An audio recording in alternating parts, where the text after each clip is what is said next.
ఇప్పుడు అంటే మీరు ఒక ఇది ఉందండి, అంటే సాధారణంగా రాజకీయ పార్టీలు ఎలా ఉంటుందంటే, ఇప్పుడు మీరు పార్లమెంటరీ సికింద్రాబాద్ స్థానానికి ఇన్ఛార్జి, మీ నియోజకవర్గంలో ఇద్దరు మంత్రులు ఉన్నారు, ముగ్గురు మంత్రులు ఉన్నారు, అదే తలసాని గారితో నరసింహారెడ్డి గారు, ముగ్గురు మీకంటే సీనియర్లు, సరే శాసనసభ్యులుగా గతంలో ఎన్నికయ్యారు, తర్వాత ఇప్పుడు మంత్రులుగా కూడా ఉన్నారు.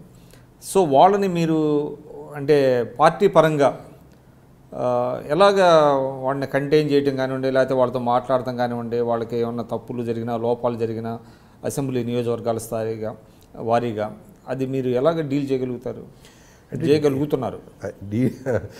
ఇప్పుడు ఇది ఒక అన్నదమ్ముల అనుబంధం లాంటిదండి. అందరం పార్టీలో ఉన్నాం. పార్టీ ఆయనకి మంత్రి పదవి ఇచ్చింది, నాకు జనరల్ సెక్రటరీ ఇచ్చింది. ఏది ఇచ్చినా పార్టీ ఇచ్చింది. ఆయన డ్యూటీ ఆయన చేయాలి, నా డ్యూటీ నేను చేయాలి.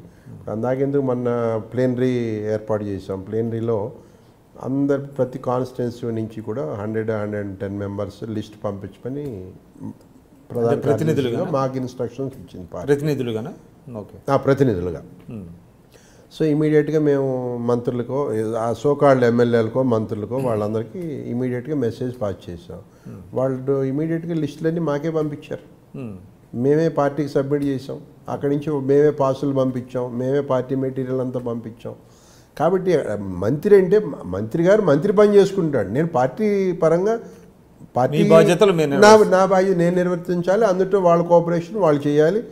రేపు నా సైడ్ నుంచి వాళ్ళకి ఏమైనా కోఆపరేషన్ చేయాలని నేను చేయాలి. ఇది ఇచ్చిపుచ్చుకునే ధోరణే కానీ అందులో సీనియర్ మీరు అంటే నేను అనేది ఏంటంటే, మంత్రులు అయినప్పటికీ కూడా సహజంగానే పార్టీ పరంగా కొన్ని ఆరోపణలు కానివ్వండి, లేకపోతే పట్టించుకోవటం లేదని కానీ కొంతమంది వచ్చి మీకు కంప్లైంట్ చేస్తారు కార్యకర్తలు. సహజంగా అది ఏ పార్టీలోనే ఉంటుంది. దీన్ని అధిష్టానం దృష్టికి అంటే ఫ్రీగా తీసుకెళ్ళగలిగే పరిస్థితులు ఉన్నాయా? ఎందుకు లేదు సార్, తప్పకుండా అట్లేం లేదు. ఇప్పుడు కార్యకర్తలని కాదు, ఇప్పుడు మేము కూర్చుంటాం, డిస్కస్ చేసుకుంటాం. ఏదైనా ఇష్యూస్ ఉన్నప్పుడు, మేజర్ ఇష్యూస్ ఉన్నప్పుడు మంత్రుల దృష్టికి తీసుకెళ్తాం, అక్కడ ఉన్న లోకల్ ఎమ్మెల్యే దృష్టికి తీసుకెళ్తాం. ఇంకా చెప్పాలంటే ఎమ్మెల్యేలు మంత్రులు ఏం దగ్గర ఇన్ఛార్జీలు ఉన్నారు వాళ్ళ దృష్టి, ఇలా గవర్నమెంట్ ఆఫీసర్ దృష్టికి కూడా తీసుకెళ్ళడం, ఇష్యూస్ సార్ట్అవుట్ చేయడం జరుగుతుంది.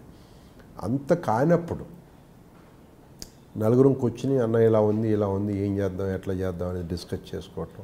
ఇంకా మాతో కూడా కాకపోతే మా పెద్ద ఆయన కేసీఆర్ గారి దగ్గర తీసుకెళ్ళటం, ఇటువంటి అది వ్యవస్థ కదండి. అంటే మీరు టీడీపీలో కూడా సుదీర్ఘకాలం ఉన్నారు. టీడీపీలో ఇటువంటి వ్యవస్థ చాలా బలమైనటువంటిది. పార్టీ సుప్రీం చాలా అదే అఫ్కోర్స్ కేసీఆర్ గారు కూడా అందులోంచి వచ్చిన వాళ్ళే కాబట్టి నేను అనేది ఏంటంటే పార్టీ వ్యవస్థ చాలా కీలకమైనటువంటిది, చాలా ముఖ్యమైనటువంటిది.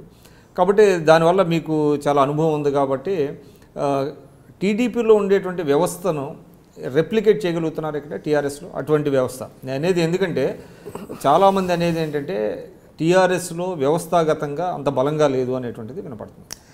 అంటే ఇది ఉద్యమం పార్టీ కదా సార్. ఇప్పుడు టీడీపీ అనేదేమో అది ఒక పార్టీ లాగానే ఆవిర్భవించింది.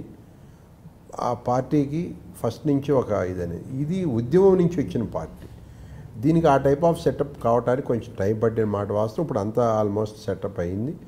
అందులో ఎక్కువ మంది తెలుగుదేశం నుంచి వచ్చిన వాళ్ళు ఉన్నారు కాబట్టి అక్కడున్న ఆ భావజాలాలన్నీ కూడా ఇక్కడ ఉపయోగపడుతున్నాయి.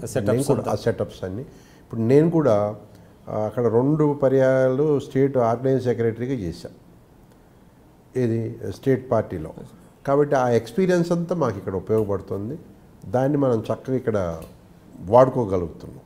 అది మాకు బాగా ఉపయోగకారిగా ఉందని చెప్పచ్చు.